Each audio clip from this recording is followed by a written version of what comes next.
It's time for Kit Kat 1, 2, 3. Kit Kat 1, 2, 3. Kit Kat 1, 2, 3. Yay! And now, introducing Nick's newest Nicktoons, brother-sister team Reggie and Otto Rocket. Reggie! She's got smart sass and a mean set of skates. You go, Rocket Girl! Otto! He's got speed, stamina, and spunk. Who's with me?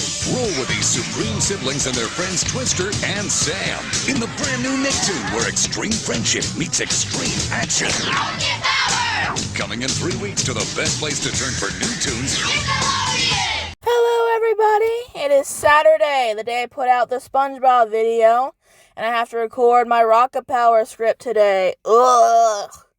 Here I go. It's Rocket Power. Rocket Power is the 14th Nicktoon I'll be reviewing for this series, and undoubtedly the most dated. It aired from August 16th, 1999 to July 30th, 2004, over 71 episodes and 4 seasons. It was created by Rugrats creators Arlene Klasky and Gabor Chupo. You've heard of them before. It was inspired by their teenage son's love for extreme sports and shit. This was Klasky Chupo's 4th show to air on Nickelodeon, and the last Nicktoon to premiere in the 90s decade, which you can feel oozing through its very pore. Ha, SpongeBob reference. Rocket Power follows a group of Californian youths obsessed with extreme sports and acting like typical 90s kids stereotypes. This group consists of Ocean Shore's residents Otto Rocket, a stuck-up, show-offy jerk, his sister Reggie Rocket, who's more level-headed and obsessed with making sport zines, Twister Rodriguez, a stupid sweet type who videographs their adventures, and Sam Dullard, a transplant from Kansas who should have stayed there. Other characters include Otto and Reggie's father, Ray Rocket, a former champion surfer and owner of the Shore Shack, a surfboard rental and restaurant the kids hang out at, Tito Makani, Raymundo's Hawaiian would-be if it wasn't the 90s lover, and unfortunately only best friend who also works at the Shore Shack, and Twister's asshole brother Lars, who does basically nothing but torture him. That's pretty epic. Now, how do I really feel about Rocket Power?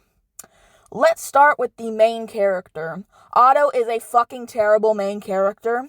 His main character trait is asshole, and no one ever corrects him on it. He is constantly being an asshole to his friends, constantly disobeys his dad, and gets no punishment because his dad has no spine. He steals his friend's shit, tries to skateboard on a broken leg just because he's bored. He's sexist, he's a control freak, he sucks ass, and I hate watching him be the main character. He constantly gets away with no punishment because he just apologizes to his friends when he fucks something up for them, like breaking Sam's skateboard, and then the episode just ends. Yay, everyone's happy, except me because he sucks and I hate him. He does have a few fleeting good moments, like in Reggie's Choice, where he moves over a hockey game for his sister, who's playing on 2 different sport teams at the same time, but his nice moments are few and far, far, far between, and not good enough for me. Reggie is a pretty decent character. She has her head on her shoulders, and she's definitely more responsible than the rest of the kids, but she's the token girl, so obviously she can't have any fun because she's the girl. Twister is the stupid and annoying type that's never funny to watch. And Sam is the tech nerd everyone makes fun of because it's 1999 and being smart is lame.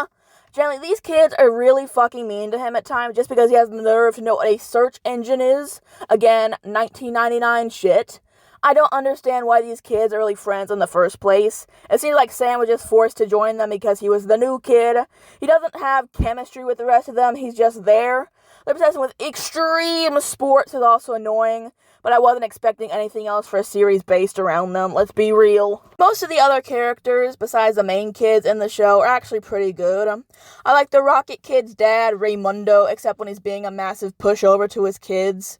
He has a nice surfer dude voice, and I wish that he was the actual main character. He had a pretty interesting life before the show, being both a championship surfer and a single dad, because of course their mom's dead, why wouldn't she be? I also like the little gag of him being afraid of poodles being a recurring plot point in the show. It's a little spice, I guess. I'll say that. His best friend and lover, if it was now, Tito, is probably my favorite main character on the show, being positive Hawaiian representation in cartoons before Lilo and Stitch, and also just being a pretty chill, go-with-the-flow type of guy. The nosy neighbors, Violet and Marv Stimpleton, are also pretty interesting characters for the setting. They remind me of the big heads on Rocko's Modern Life, except less horny and less interesting. I actually like most of the adults in the show, besides Twister's parents, I guess, more than the kids. The other non-radical kids are also pretty interesting. My favorite would be Eddie, Prince of the Underworld, because I think he's funny. But other kids like Sherry and Lars, Twister's asshole brother, had untapped potential, being a generic friend of Reggie and Twister's asshole brother, respectively. None of the characters have any real depth. None of the kids, at least. Adults? But none of the kids, no. The oceanic setting and general summery feel of the show are also pretty nice, but we're once again dragged down by the terrible main characters and the insistence of doing nothing but showing the kids being extreme and the extreme sports shit that isn't interesting. One of the episodes, Lost and Found, explores the boardwalk setting surrounding the city they live in, and it's one of the most interesting episodes of the show. Not the best because the characters are still annoying, but at least explains the setting more than just skate park, surfing, rollerblading, whatever. The color palette of the show is also very vibrant and colorful. The character designs of the main kids specifically are very vibrant. They stick out amongst the yellow sky of ocean shores. The water scenes where the kids are surfing or swimming or whatever are also animated pretty well and remind me of a hot summer day.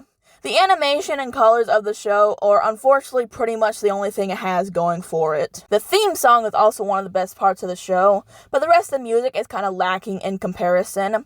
It feels like Matrix-y style techno music that automatically dates the show further to the late 90s, early 2000s. The plots and themes of the show are also very lacking.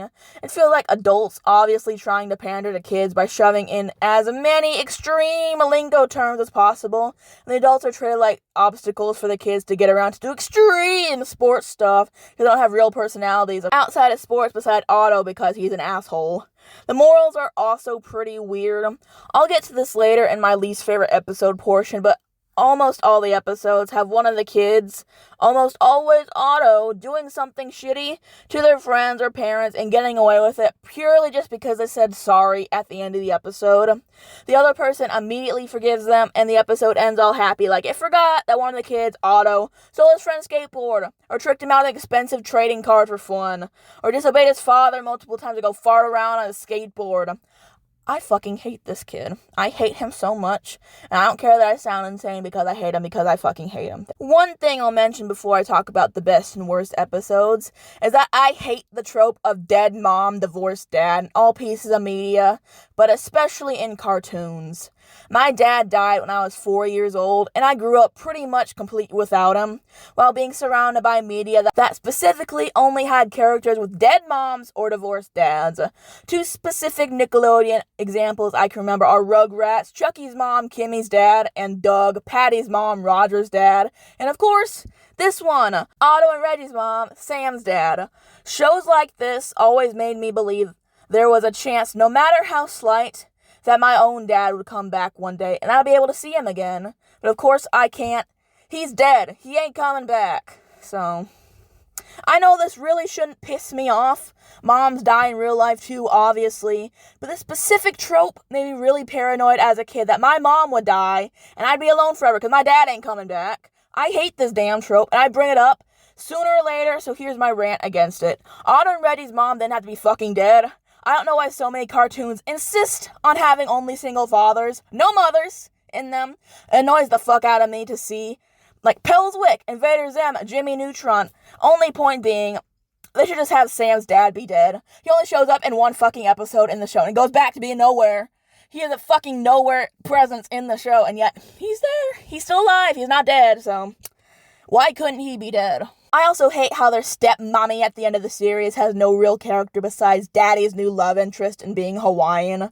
She only exists through their dad's eyes, not through any real actions of her own, probably because she was introduced 3 episodes before the end so they could end the show on their wedding. New stepmommy, yay! It's annoying and sexist, and in my eyes, she should have run off screaming whenever she got to meet Otto because he sucks, and I'll keep repeating it because the show certainly did. Anyway, I'll start off with my favorite, least favorite episodes here. And then move on finding the best actors, writers, directors, whatever, because they're going to be a thin pool of good writers in this show. Season 1, Hawaii Blues. This episode was actually pretty sweet, featuring Tito being homesick for Hawaii after living in California for so long. Instead of acting like edgy, extreme assholes like always, the kids throw him a luau to try and make him feel better about being homesick. Tito is obviously my favorite character on the show, and this was his first focus episode, so it's nice to see something sweet featuring him, especially because other episodes with him in the spotlight dropped the ball on him entirely. So this is one of the few good ones as him as a main character. There we go. Season 2, The Good Housekeeping Seal. This episode, like the last one, was just mostly pretty sweet. The kids find a seal on the beach, and he ends up developing a bond with Twister. Of course, it's a he and not a she, but whatever. Twister was never my favorite character on the show, but this showed off a nicer side of him that was almost never shown after this. His relationship with the seal was pretty cute to see, and the ending where he has to give it up was pretty touching. I'd say this is probably the best episode out of the series. Season 3, Enter the Hawk Tricks. Really, it's nothing special, but this episode has two interesting things going for it. One, Tony Hawk is the featured guest star in it, and the whole plot of the episode is the kids trying to break into his house. And two, this episode aired on September 10th, 2001. That's right, only one day before 9/11. The quality of the episode itself is the same extreme pandering as usual, but the history of this episode is generally pretty interesting, which is why it's the best of the season. Season 4, the last season, New Girl on the Block. Honestly, most episodes in Season 4 are just TV movies, and this is one of the only proper episodes in it. I didn't like any of the TV movies this season, the wedding one specifically, which is a shame because the Race Across New Zealand one from Season 3 was pretty decent. Anyway, this episode features Reggie meeting a new friend and eventually finding out that she's homeless. I like that Reggie was able to spend some time away from her shithead brother for once. He's extra shitty in this one, unfortunately. And the moral of not judging homeless people is a pretty decent lesson for kids to learn even today. Anyone in general. Don't judge homeless people. There we go. For my least favorite episode, it would definitely have to be D is for Dad in Season 1. Otto gets yet another bad grade in school, dumbass, and therefore can't go on a trip with his family and friends, so he decides to hide it from his dad and hope for the best. Raymundo gets a failing grade from an uptight health inspector, and Otto decides to use this as leverage once his dad finds out he failed another class, dumbass. This is already stupid, since Otto got his grade because he flunked his class, while his dad only got a failing grade because he put a surfboard on top of a trash can, and the health inspector didn't like his decorum. His dad and friends go off on vacation, but his daddy feels lonely without the poor shining star in his life. They turn around and bring him back, and he faces no consequences for flunking in class because Otto's the best little boy on earth. Barf. This is the ultimate example of Rocket Power's weird kid power morals they push so heavily. Even though they're trying to pander to kids, this would have pissed me off if I saw it as one. This episode shouldn't have been about Otto getting to do whatever he wants because he's the main character. It should have been about his dad trying to actually help his kid get a better grade instead of being the spineless pushover he always is. This episode truly annoyed me, even though there are a ton of episodes about Otto being an asshole and getting off with no consequences beyond having to say sorry. AKA Total Loser, where he cheats Twister out of a trophy. Automobile, where he makes Sam and Reggie do everything at his dad's shore shack to go fart around on a skateboard. Half Twister, where he's a giant dick to Twister after he got hurt skateboarding. The Return of Cleo, where he's a giant dick to Twister's cousin Cleo because he's Reggie's friend, etc., etc., etc. This one pissed me off the most because he actually got punished for doing something wrong for once, and then the writers, his dad, went back on the punishment just because he felt bad. No, let that little snot suffer for once. Voice acting itself was nothing really special. All the kids were voiced by actual kids. They did a decent job, but, they're fine. I guess my favorite one would be Raymundo's voice actor, John Kassir. I originally didn't really like his voice when I was watching this series through the first time. I thought he didn't sound like a dad, but I've grown to be attached to his voice. It sounds very Surfer Dude-esque, it's very laid back. Even though most of the time his character is getting put through the ringer because he's an adult in a show made for children, it's still pretty decent. He did a pretty good job on it, yeah. Best writer. I would give the best writer recognition to David Regal for this show. He wrote one of my favorite episodes, which is Hawaii Blues. Some other pretty good episodes like The Spot Remover and Reddy's Choice, which I mentioned before. And generally didn't write the episodes that pissed me off, so good for him. He wins Best Writer. Now for the Best Director.